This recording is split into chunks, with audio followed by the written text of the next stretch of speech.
ആ ഓരോ നീക്കവും ബെൻ സസൂക്ഷ്മം വീക്ഷിച്ചു. കാണിക്കാണെ അവനതിൽ കൂടുതൽ കൂടുതൽ താല്പര്യം ഉണ്ടായിത്തുടങ്ങി. താനൊന്നു വെള്ളയടിച്ചു നോക്കിക്കോട്ടെ എന്ന് അവൻ ടോമിനോട് അനുവാദം ചോദിച്ചു. എനിക്കു സമ്മതമാ, പക്ഷേ പോളി അമ്മായിക്കത് ഇഷ്ടപ്പെടില്ല. പിന്നെ എങ്ങനാ? ടോം പറഞ്ഞു. ബെൻ യാചിക്കാൻ തുടങ്ങി. ആദ്യമാദ്യം ടോം അത് കേട്ടതായിപ്പോലും നടിച്ചില്ല. ഒടുവിൽ പാതി തിന്ന ആപ്പിൾ ടോമിന് കൊടുക്കാമെന്ന് ബെൻ സമ്മതിച്ചു. അതോടെ മനസ്സില്ലാ മനസ്സോടെ എന്ന മട്ടിൽ ടോം അനുവാദം നൽകുകയും ചെയ്തു. അപ്പോഴേക്കും അയലത്തുള്ള ആൺകുട്ടികളൊക്കെ അവിടെ ടോമിനു ചുറ്റും കൂടി. അവർ ബെന്നിൻ്റെ അതേ പാത പിന്തുടർന്നു. വെള്ളയടിക്കുവാൻ അവരെയൊക്കെ സമ്മതിച്ചതിന് പകരമായി ടോമിന് ഒരുപാട് സാധനങ്ങൾ കിട്ടി. ബില്ലി ഫിഷർ ഒരു പട്ടമാണ് നൽകിയത്. ജോണി മില്ലറാകട്ടെ ഒരു ചത്ത എലിയെയും അതിനെ തൂക്കിപ്പിടിക്കാൻ ഒരു ചരടും കൊടുത്തു. 12 ഗോലികൾ, ഒരു തകരപ്പടയാളി, വാൽമാക്രി, കുറേ ഏറുപടക്കങ്ങൾ, പിച്ചാത്തിപ്പിടി, നായയുടെ ബെൽറ്റ് എന്നിവ അവനു കിട്ടിയ സമ്പാദ്യങ്ങളിൽ ചിലതായിരുന്നു. കഠിന ജോലി ചെയ്യേണ്ടിയിരുന്ന അവന് അന്നേ ദിവസം തികച്ചും അലസ നിമിഷങ്ങളാണ് വീണുകിട്ടിയത്. ഇഷ്ടം പോലെ കൂട്ടുകാരെയും കിട്ടി.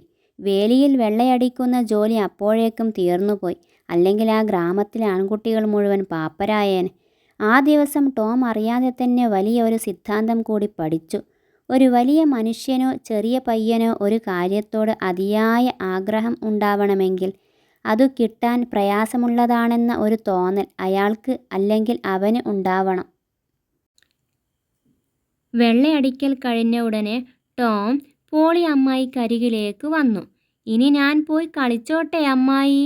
അവൻ ചോദിച്ചു. ഏൽപ്പിച്ച ജോലി എവിടെ വരെ ആയി? അത് മുഴുവൻ എപ്പോഴേ തീർന്നു, അവൻ പറഞ്ഞു. എന്നാൽ അതൊന്നു കാണണമല്ലോ എന്ന് കരുതി അവർ പുറത്തേക്ക് വന്നു.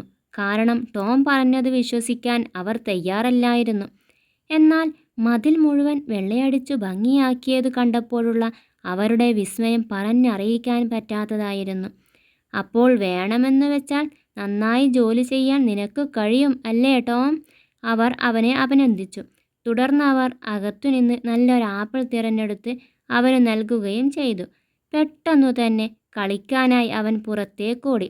അപ്പോഴാണ് പുറത്തെ കോണിപ്പടി വഴി സിഡ് 2ാം നിലയുടെ പുറകുവശത്തുള്ള മുറിയിലേക്ക് കയറിപ്പോകുന്നത് കണ്ടത്.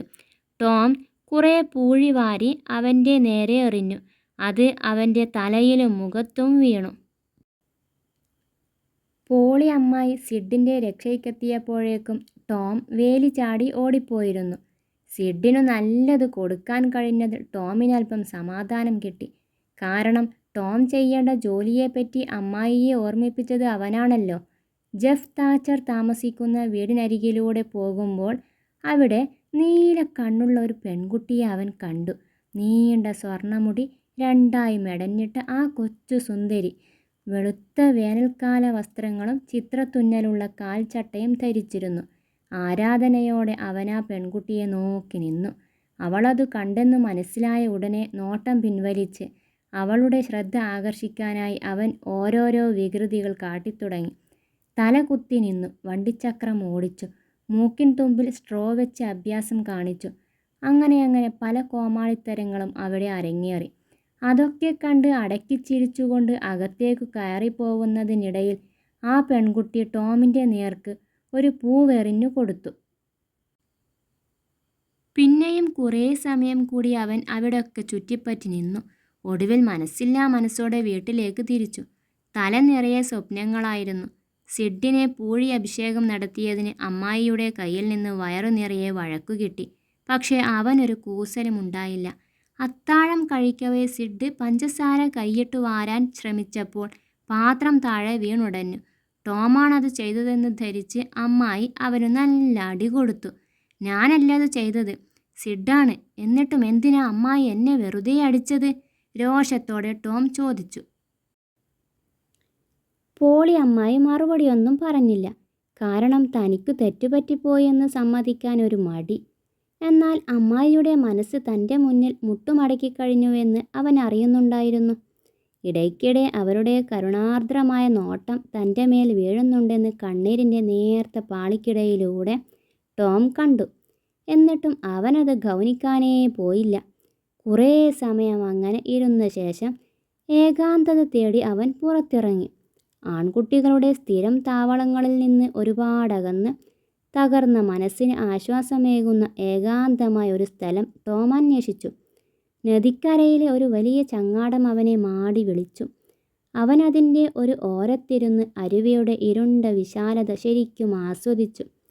ജീവിതത്തിലുണ്ടാകുന്ന അസുഖകരമായ അനുഭവങ്ങളിലൂടെ ഇങ്ങനെ കടന്നു പോകുന്നതിനു പകരം ആ നദിയുടെ ആഴങ്ങളിലേക്ക് മുങ്ങിത്താഴാൻ അവൻ ആഗ്രഹിച്ചു പോയി. അപ്പോഴാണ് പൂവെറിഞ്ഞു തന്ന പെൺകുട്ടിയെ അവൻ ഓർത്തത്. നെടുവീർപ്പിട്ടുകൊണ്ട് അവൻ എഴുന്നേറ്റു.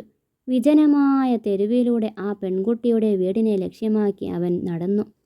2-ാം നിലയിലെ ജാലകത്തിൻ്റെ തിരശ്ശീലയിലൂടെ ഒരു മെഴുകുതിരിയുടെ മങ്ങിയ വെളിച്ചം കടന്നു വരുന്നുണ്ടായിരുന്നു. അവൻ വേലി കടന്ന് ആ ജനാലയ്ക്കു താഴെ ഇരിപ്പുറപ്പിച്ചു. ജനാല തുറക്കപ്പെട്ടു. ജോലിക്കാരിയുടെ കർക്കശമായ ശബ്ദം ഉയർന്നു കേട്ടു. തുടർന്ന് ജനാലയിലൂടെ ഒരു ജലപ്രളയം തന്നെ ഉണ്ടായി. ടോമാകെ നനഞ്ഞു കുളിച്ച് അപമാനിതനായ ആ പാവം നായകൻ ഉഗ്രരോഷത്തോടെ വേലി ചാടിക്കടന്ന് വീട്ടിലേക്കു പാഞ്ഞു. നനഞ്ഞു കുതിർന്ന വസ്ത്രം മാറുമ്പോൾ സിഡ് ഉണർന്നു. അവൻ കണ്ണു തുറന്നു. ടോമിൻ്റെ മുഖം കണ്ടപ്പോൾ അതിനെപ്പറ്റി ചോദിക്കാനുള്ള ധൈര്യം അവനുണ്ടായില്ല. പ്രാർത്ഥിക്കാതെ ടോം കിടക്കയിലേക്ക് ചുരുണ്ടുകൂടി. സിഡ് അതും മനസ്സിൽ കുറിച്ചിട്ടു, അമ്മായിയോട് പറഞ്ഞ് തല്ല് വാങ്ങിക്കൊടുക്കാൻ. അടുത്ത ദിവസം ഞായറാഴ്ചയാണ്. സൂര്യൻ പ്രശാന്തമായ ഭൂമിക്കുമേൽ ഉദിച്ചുയർന്നു. ഒരാശീർവാദം പോലെ സമാധാനം നിറഞ്ഞ ആ ഗ്രാമത്തിനു മുകളിൽ അത് പ്രകാശിച്ചു നിന്നു. പ്രാതലിനു ശേഷം കുടുംബ പ്രാർത്ഥന കഴിഞ്ഞ് ബൈബിൾ വചനങ്ങൾ പഠിക്കാനായി ടോം മുകളിലേക്ക് പോയി. സിഡ് അവൻ്റെ പാഠങ്ങളൊക്കെ ദിവസങ്ങൾക്ക് മുമ്പേ ഹൃദ്യസ്ഥമാക്കി കഴിഞ്ഞിരുന്നു. ഏതാണ്ട് അരമണിക്കൂർ കൊണ്ട് പഠിക്കേണ്ട വേദപാഠത്തെപ്പറ്റി അവ്യക്തമായ ചില ആശയങ്ങൾ മാത്രം ടോമിന് കിട്ടി. തുടർന്ന് പോളി അമ്മായിയുടെ മരുമകൾ ടോമിനെ സൺഡേ സ്കൂളിലേക്ക് ഒരുക്കാൻ വന്നു. മുഖം കഴുകിച്ച് പുതിയ ജാക്കറ്റും ഷൂസും ധരിപ്പിച്ചു. സൺഡേ സ്കൂളിൽ പോകാൻ ടോം ഒട്ടും ഇഷ്ടപ്പെട്ടില്ല. എന്നാൽ സിഡിനും മേരിക്കും അത് വളരെ ഇഷ്ടമായിരുന്നു.